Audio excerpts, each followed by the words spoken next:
নমস্কার, সবাইকে স্বাগত জানাচ্ছি এখনকার অনুষ্ঠান অশরীরী, দ্য প্যারানর্মাল অ্যাক্টিভিটিস।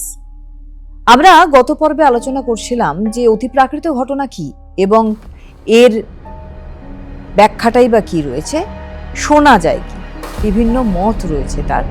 সেই মতানুসারে অতিপ্রাকৃত ঘটনা কি শোনা যায়। একটা কথা আমি বলে শেষ করেছিলাম সেদিনের পর্ব, যে যারা সংশয়বাদী রয়েছেন, অর্থাৎ যারা বিজ্ঞান মনস্ক মানুষ রয়েছেন, একেবারে প্রথাগত বিজ্ঞানের মানুষ যারা, তারা বলছেন যে এই ধরনের প্যারানর্মাল অ্যাক্টিভিটিস বলে অ্যাজ সাচ কিছু হয় না, অতিপ্রাকৃত ঘটনা বলে কিছু হয় না, প্রকৃতিতে যা আছে তাই ঘটে।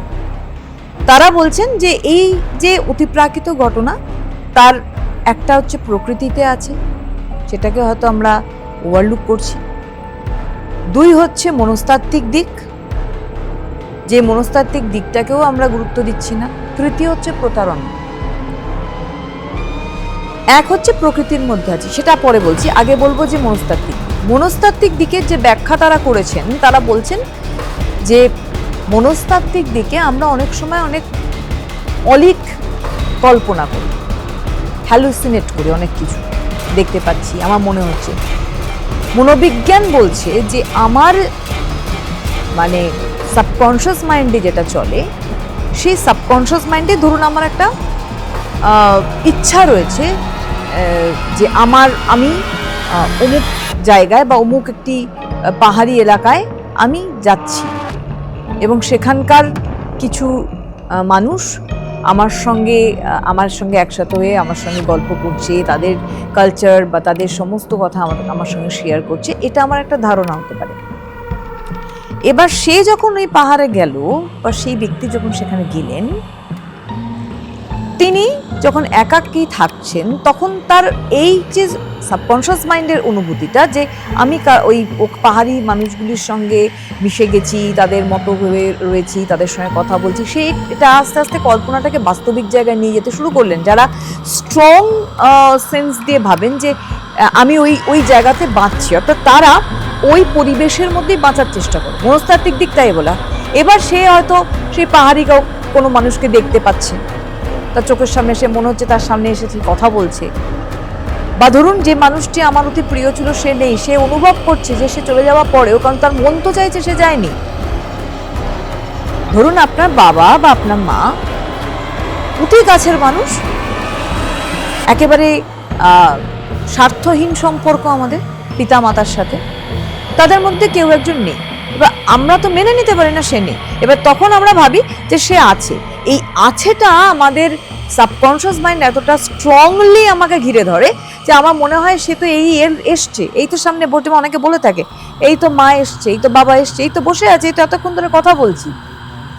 এটা মনোবিজ্ঞান বলছে এটা হ্যালুসিনেশন, অর্থাৎ আমি হ্যালুসিনেট করছি, এমন কোনো ঘটনা ঘটছেই না, আমার সামনে এমন কোনো ব্যক্তি আসেইনি, আমার শুধু সাবকনশিয়াস মাইন্ড যেটা আমার কল্পনা তাকে বাস্তব হিসেবে প্রেজেন্ট করছে, যে আমার চোখের সামনে আসছে। এটাকে বলছে মনস্তাত্ত্বিক ব্যাখ্যা। এটা হচ্ছে বৈজ্ঞানিকরা বলছেন। ফলে এখানে কোনো আত্মার আসার প্রশ্নই উঠছে না। দ্বিতীয় হচ্ছে প্রতারণা। খুব সহজেই মানুষ, আমি একটি এপিসোডে বলেছিলাম, মানুষ ভয় পেতে ভালোবাসে। সেই ভয়ে, সেই আতঙ্ককে অনেকে ইউটিলাইজ করে, ব্যবহার করছে,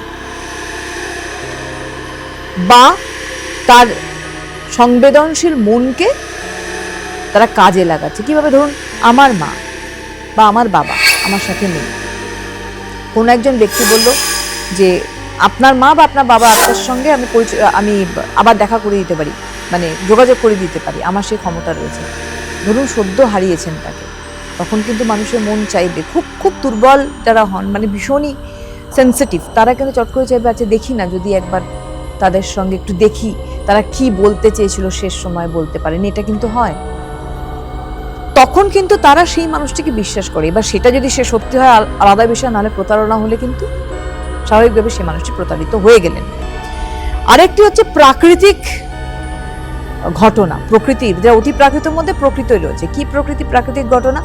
অর্থাৎ শব্দ শোনা, কানের পাশ দিয়ে ফিসফিস করে আওয়াজ আসছে, দুমদাম শব্দ হচ্ছে ঘরের মধ্যে, মনে হচ্ছে বস্তু এখান থেকে ওখানে সরে যাচ্ছে, হাঁটার শব্দ পাচ্ছি, হাওয়ার শব্দ পাচ্ছি। বলছে, বিজ্ঞান বলছে এইগুলো বেসিক্যালি ঘটে বাতাসের জন্য, হাওয়া। ধরুন আপনি কথার কথা একটি বাড়িতে থাকেন, যে বাড়ির একটি দরজা বন্ধ করলে বাকি দরজাগুলো কিন্তু আওয়াজ করে। এবার সেটা আপনি জানেন, এবার ধরুন আপনার বাড়ি কোনো অতিথি এলো, সে জানে না, সে তখন ভাববে যে খালি ঘরে কে নক করছে, দরজায় আওয়াজ হচ্ছে সামনের ঘরে, আর মাঝের যে ঘরটা তাই সেই মাঝের ঘরের দরজায় কিন্তু আওয়াজ হচ্ছে। তো এইটা বলছে বিজ্ঞান।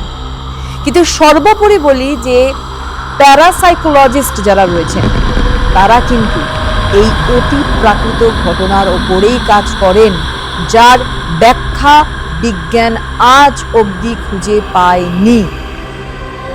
ধর্মীয় কথা রয়েছে, লৌকিক কথা রয়েছে, অনেক কথা রয়েছে, অনেক প্লেসেস রয়েছে। আমরা বলেই থাকি হরর প্লেসেস, হরর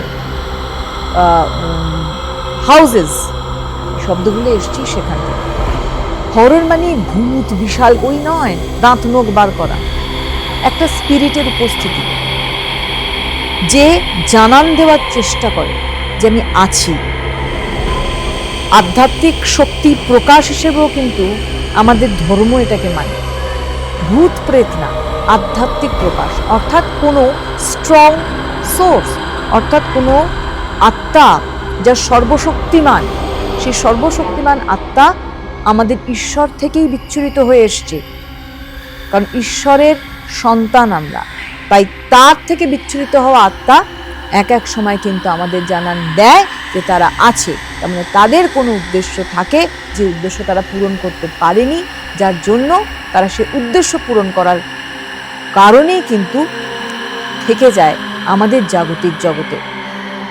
এবং নির্দিষ্ট সবাইকে তাকে উপলব্ধি করতে পারে, যারা যারা উপলব্ধি করতে পারেন তাদের সেই অতি প্রাকৃত ক্ষমতা রয়েছে, যারা সেই আওয়াজ বা সেই ইন্ডিকেশন বা সেই সংকেতকে তারা উপলব্ধি করে। হয়তোবা তাদের মাধ্যম দিয়েই ওই স্পিরিট বা ওই আত্মা তার উদ্দেশ্যকে সাধিত করার চেষ্টা করে। প্যারাসাইকোলজিস্ট, ছদ্মবিজ্ঞান যার উপরে তারা কাজ করছেন, তারা এখনো পর্যন্ত এই ঘটনাকেই অন্বেষণ করছেন যে কিভাবে এই স্পিরিট বা এই আত্মা, যা ধর্মর দিক থেকে বলতে গেলে আধ্যাত্মিক শক্তি, সুপার ন্যাচারাল পাওয়ার, কি করে আসছে, কি করে জাগতিক জীবনের সঙ্গে যুক্ত থাকার চেষ্টা করছে, এবং কি তাদের উদ্দেশ্য, কিভাবেই বা তারা মাধ্যম খুঁজে তাদের উদ্দেশ্যকে সফল করে আবার মুক্তি পেতে চাইছে।